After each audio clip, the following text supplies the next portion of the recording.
There is no shortage of morning routine videos, right? We've all seen them all over YouTube. Plenty of morning routine videos. But the crazy thing about a morning routine is that what really makes the routine as great as it can be is having an effective night routine. A productive day always starts the night before. So that's exactly what I'm going to be showing you in this video. I'm going to be showing you how to set up a night routine that works beautifully for yourself, helps you get a good night's sleep, helps you be more productive for the next day, and wake up with way less stress, way more ease, and live a better life. So let's get into it.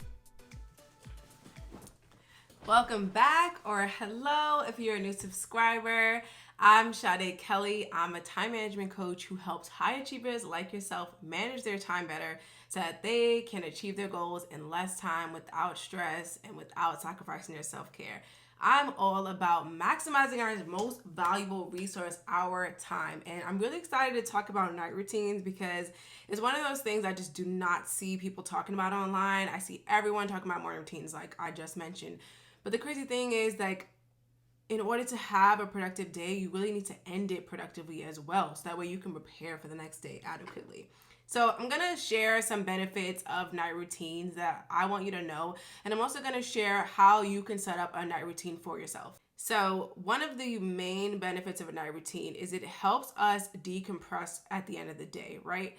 It helps us separate our day from the night.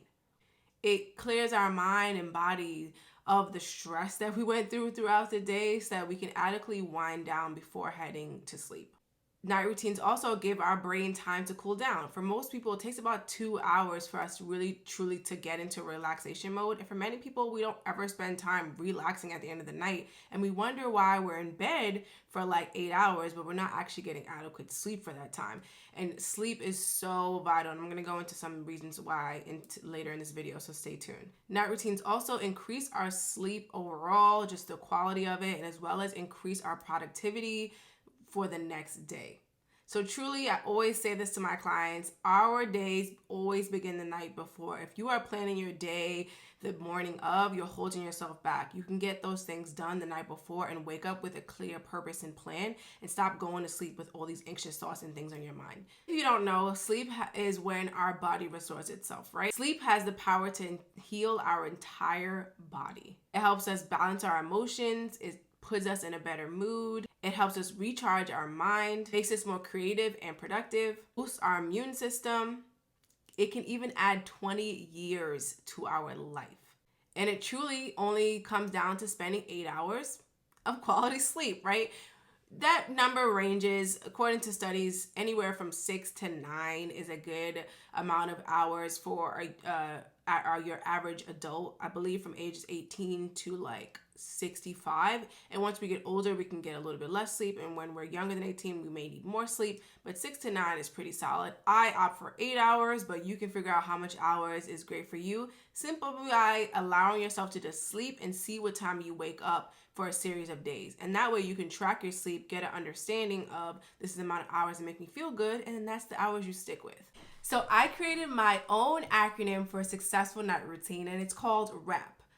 W-R-A-P. The W stands for wind down, the R stands for reflecting on your day, the A stands for avoiding screens 30 minutes before sleep, and the P stands for preparing for the next day. So I'm going to get into the specifics of each of those so you can have an understanding of how to actually implement them into your life. Let's start off with the first part of the acronym, the W, which stands for winding down. We all need about 2 hours to adequately cool down and wind down from the day. So the wind down portion of your night routine is that time that you block off to do something fun, something meaningful to you, something that makes you feel like you are caring for yourself, something that winds you down, makes you feel relaxed, and it's just something that you enjoy. Now, that can include many things, right? It could be watching TV, it could be coloring, it could be playing video games, it could be even stretching or maybe going for a workout if that's something, not an intense workout, but maybe if exercising or going for a walk, if that's something that relaxes you, cooking dinner, hanging out with friends or family, taking a bath. You insert whatever is fun to you that you would like to do and help you wind down. That's the first part of your night routine. The R. The R is for reflecting on your day. And when it comes down to reflecting on your day, it's vital to do this because reflection really helps boost your mood, regulate your emotions, as well as have you help you have a realistic overview of your progression, right? Many of us have a idea that we're not progressing. It's because we don't spend enough time reflecting on how far we come. We don't spend enough time thinking through how our day went, how our day could have gone better, what happened throughout the day, what were the wins, what were the not so great things that happened that we want to improve on. How are we currently feeling? What are our intentions for the next day? Like, we don't spend the time really adequately measuring what's going on in our life, taking the time to reflect on it. And this could be done through journaling if you want. You could write down what could have gone better today, what went well today, how do I feel about how my day went. It could be as simple as those 3 questions. You could recite it out loud to someone else. You could voice record it. I have some clients who, when they're in the car, they like to just voice record a reflection for themselves. Whatever it is, I want you to spend some time reflecting on it, whether it's talking to somebody else, journaling, sitting there and just in the quiet just reflecting on, or it's voice recording. Spend some time reflecting. Spend some time thinking about things that you are grateful for, because I promise you it will help you have a better, more exciting outlook and more fulfilled outlook on your life. The next part of the acronym is the A, which stands for avoiding screens at least 30 minutes before bed. Now, you should be avoiding screens truly about an hour to hour and a half before you go to sleep to really maximize it, because at the end of the day, your phone is like a sun. I always tell my clients this. Think of your phone like the sun. That light, that blue light that's coming in from your phone to your eyes is literally telling yourself it's still daylight, it's still time to be awake, because our bodies are not wired for a phone. Our bodies are wired for the sunlight, which means I'm going to be up and awake. And when it's nighttime, I'm going to be sleeping and getting my adequate rest. So when you have that phone in front of your face and you're sitting there scrolling in bed, move that phone out of the bed, move that phone out of the room if you need to, because it's going to negatively affect your sleep quality. You may be in bed for 8 hours. It doesn't mean you're getting 8 hours of sleep, right? So when you're avoiding screens 30 minutes before bed, make sure that your phone is outside of this room. And I know you may be rolling your eyes about the 30 minutes, but I want you to hear me out. Keep watching this video because it's really going to transform your life. Just this one habit to start implementing. Put the phone away and spend some time reading. Just 6 minutes of reading releases tension in your body, releases stress, and it helps you immediately calm your nerves. If you are feeling anxious before sleep, you need some time to cool down and rest right before, to have adequate rest. I suggest reading. That's one of my top things I always tell clients to do. I read before I go to sleep. It really helps me have better sleep. And one of the nights when I don't read, I notice the difference.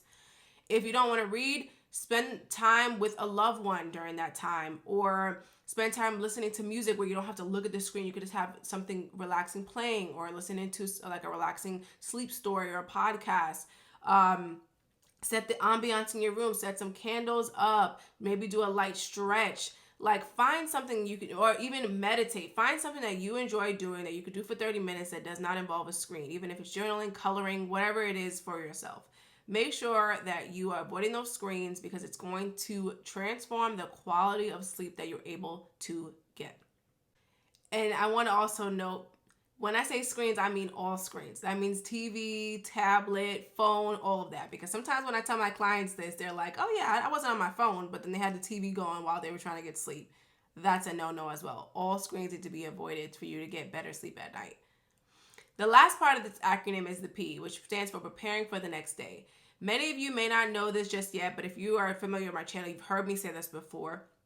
And it is that your productive day, your amazing day that you're about to have the next day always begins the night before. You want to go to sleep with a plan so you can wake up with a purpose. When you wake up with a purpose, you have a strict plan, or you have a strategic, structured plan that you're going to go about and follow for the rest of the day. You know what you're doing. You've already looked over your calendar at night. You've taken the time to think through, what am I going to be doing tomorrow? How's my day going to look? Is it intentional? Is it something I'm excited about? How can I make this more exciting? Like, spend the time to prepare. If that means cleaning up your desk, tidying up the kitchen, tidying up your closet, your room, whatever it is, making sure you wake up, things are clean, things are in place. If you need to spend the time putting out your outfit, setting up your lunch, think about all the things you used to do or your parents used to do to prepare you for school the next day. I want you to do that in your own life because those things still work.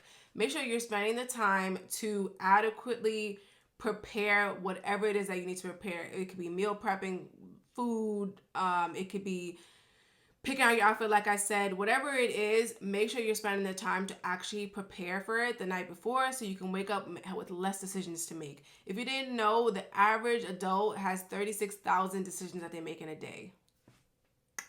That is crazy to me. That is mind blowing.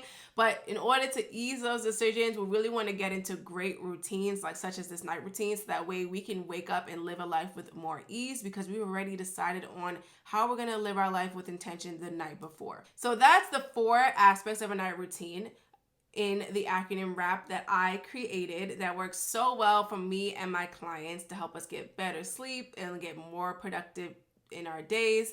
And just as a recap, it's WRAP, which stands for wind down, reflect on your day, avoid screens 30 minutes before bed, as well as prepare for the next day. As a bonus, I also want to remind you that you want to avoid caffeine at least 6 hours before sleep, because that is a secret thing that people don't always notice is affecting their sleep. They love their little midday coffee, and that midday coffee may be negatively affecting you and the quality of your sleep. So make sure you're also, as a bonus, avoiding that caffeine at least 6 hours before sleep. If you enjoyed this video, you'll love more of my content around routines and habits. So make sure that you are subscribed if you're not already. Make sure you share this with a friend who could benefit from this information. Sharing is caring.